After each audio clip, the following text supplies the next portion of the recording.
forever. To quote the bard, for he today that sheds his blood with me shall be my brother. For she today,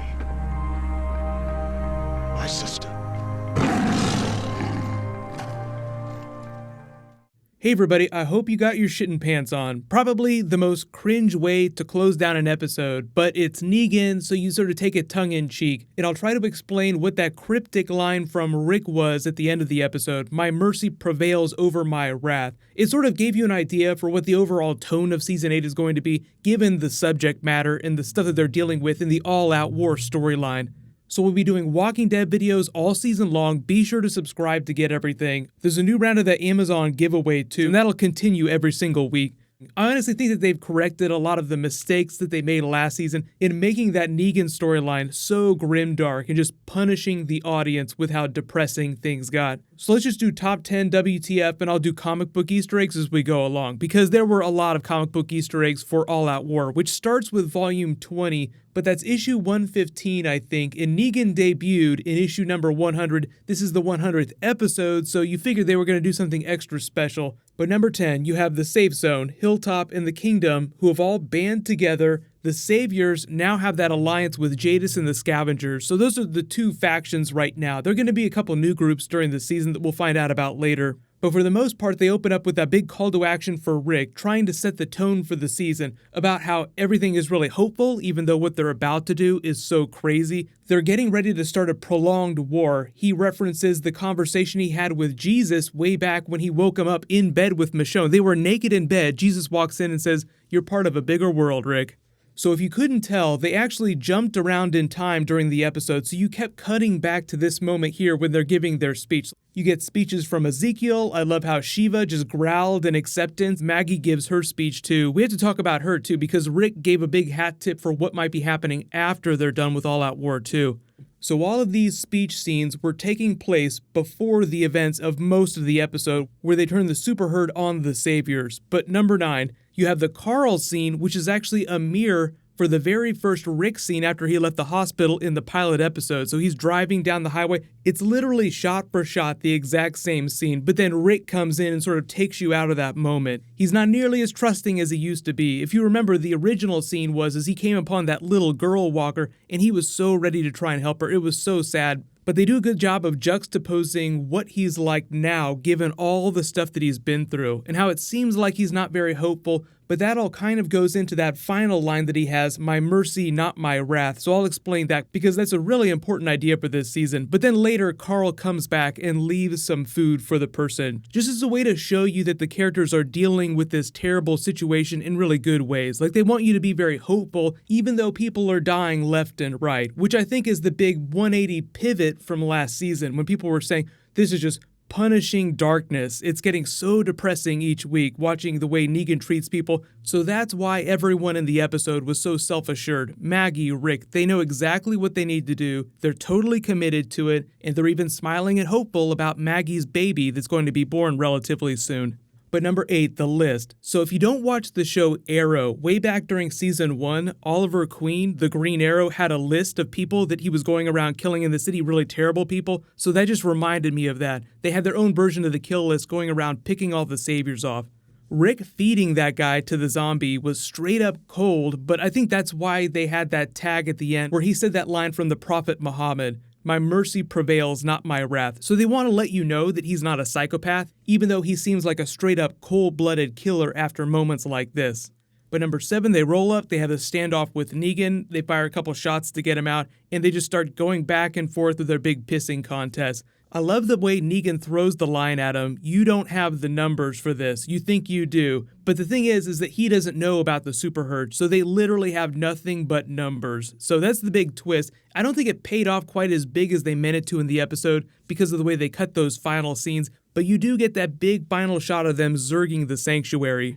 But really, number 6, I think the bigger moment here, though, is we stand with Maggie, not with Gregory. Like, they bring him out, like Negan thinks he has a one-up on him. "I'm gonna take Hilltop away from you, Rick, but I think that all of us knew where this was headed last season. They telegraphed it pretty clearly, and at no point during this moment here did I ever think that anybody was going to leave this group. The minor change they made from the comic book, because the events of the episode played out relatively closely to the comic book, was that there were actually about 8 people that left and took off because they didn't want to get killed. Negan still wound up being super pissed at Gregory, but in the episode, it was Simon that retaliated against him and he just pushed him down the staircase. I almost thought that he was going to be dead, but then we found out why they left him alive for that big twist with Gabriel. The only real reminder here, though, is that Eugene is still Team Negan, and Josh McDermott, the actor, said that he's 100% Team Negan. It's not like he's pretending to be on their side and he's going to switch back right away. It's that weird thing where Eugene believes that that's the best way to survive is with Negan.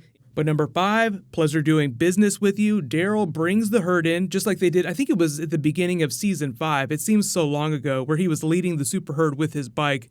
Love how he waited for that walker to pass into his shop before he set off that final bomb.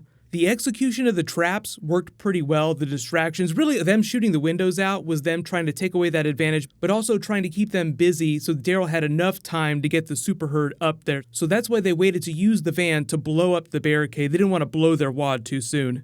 But number 4, Gregory, that little shit, steals Father Gabriel's car, leaving him stranded. The reason why I think they did this is because they wanted to do the Holly twist where somebody gets left behind and that's going to be Gabriel. Like we get Negan's shittin' pants line, which he actually said to Dwight in the comic book too. So just a couple minor changes, but the reason why Holly got left behind is because somebody needed to ram the barricade to get the super herd in, and she wanted to be that person. But in this instance, Father Gabriel, who used to be pretty despicable, winds up getting left behind because he was trying to do something good. So you can see how a lot of the characters' decisions in the episodes let you know what kind of arc they're on. And ultimately, I think that the characters they want you to hate, like Gregory, will meet just spectacularly grisly deaths. Like, they're not going to kill somebody like Gregory off screen. They're going to let you savor that and enjoy it because he certainly deserves something really, really awful. But the other thing that they sort of leave for a future episode to explain is the Pays Industrial Research Facility. We don't know exactly why they need it, but it's a strategic location, and they sort of cut the episode before we found out what they're going to do with it. So that's probably something that we'll find out about in next week's episode. But number 2, Super Herd, Zurg's the Sanctuary. It was spectacular. I feel like the way they shot it, it wasn't quite as big as I expected. They accomplished most of it with CG. Like there were a couple low shots of the walkers roaming by. It wasn't quite as big as they did back during season 5.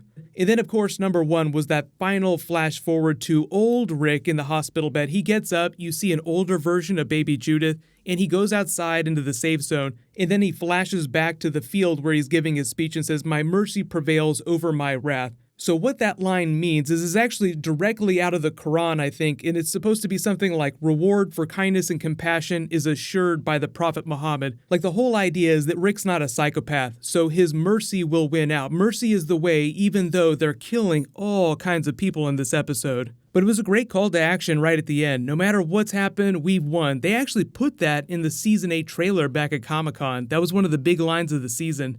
The only other real stray observations that you may have remembered is that they sort of jump back to a moment from the pilot episode where Rick first wakes up in that bed. The room that he wakes up in as old Rick looks exactly like that. So it's sort of their way of celebrating how far they've come since that pilot episode. It's the 100th episode, so I expected a couple special things. But the way they have this soft camera filter on it makes it feel like a dream sequence, and this is something that Rick is imagining from the future. It's not an actual moment from the future, it's just something that he hopes will eventually happen.